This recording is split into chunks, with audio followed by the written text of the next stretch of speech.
Patan firing કેસમાં નવો વળાંક. આરોપીઓની ધરપકડ સુધી બોડી સ્વીકારવાનો મૃતકના ભાઈનો ઇનકાર.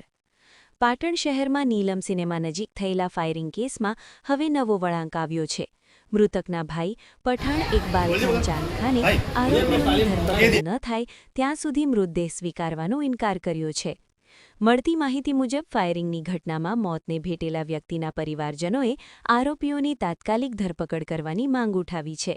મૃતકના ભાઈ પઠાણ ઇકબાલ ખાન ચાંદખાને સ્પષ્ટ જણાવ્યું છે કે જ્યાં સુધી ઘટનામાં સંડોવાયેલા આરોપીઓને પોલીસ દ્વારા ઝડપવામાં નહીં આવે ત્યાં સુધી તેઓ મૃતદેહ સ્વીકારશે નહીં.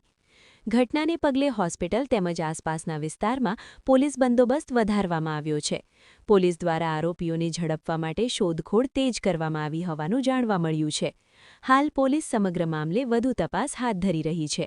દરેક અપડેટ જોવા માટે અમારી ચેનલને લાઇક, શેર અને સબસ્ક્રાઇબ કરો. બધોએ સાથ અને સહકાર આપ્યો છે, પણ અમારી એક જ વિનંતી છે સાહેબ કે જો સુધી આ કેમિયરને ના પકડે ને એને પણ સજા ન મળે તો સુધી આ બોડીને અમે હાથ લગાવીશું નહીં.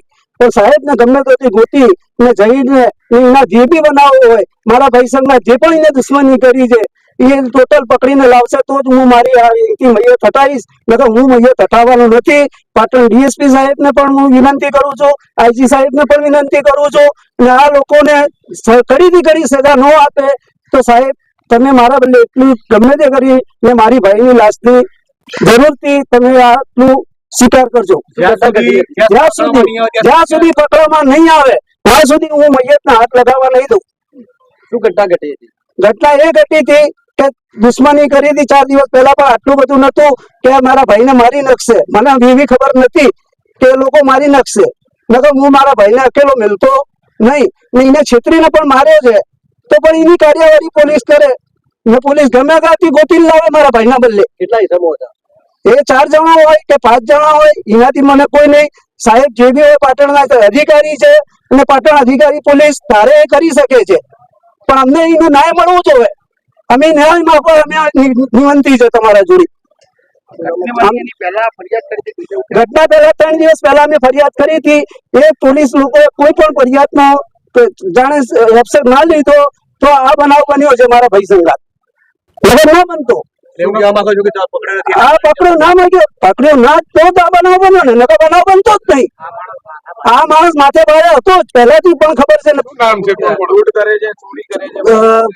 જહીરિયો ખોખરો છે ઉલ્ફે સિદ્ધપુર નો રહેવાસી ને ટોટલી ના ગુના પણ છે. પોલીસ ખાતાને બધાને પણ ખબર છે કે આ કેવો ગુનેગાર માણસ છે. એને બધાથી લૂંટ બી કરેલી છે, મર્ડરો પણ કરેલા છે. એ હર કોઈ ગુનામાંથી સળવાયેલો માણસ છે, કોઈ નિર્દોષ નથી. પોલીસ પ્રશાસન તમે શું છે? પોલીસ પ્રશાસન જોડે આજ હું અપેક્ષા કરું છું કે મને મારું ન્યાય મળવો જોઈએ. સાહેબ શું નામ તમારું? મારું નામ પઠાણ ઇકબાલ ખાન ચાંદખાન. મારો ભાઈ યુસુફ ખાન ચાંદખાન મરી ગયો છે, પણ એ મરી ગયો ભલે વાંધો નહીં, હું નહીં મરી ગયો. હું પણ એ પોલીસ ખાતાથી પૂરેપૂરું મારું પૂરેપૂરું હું જે બી ન્યાય હશે હું માગીશ.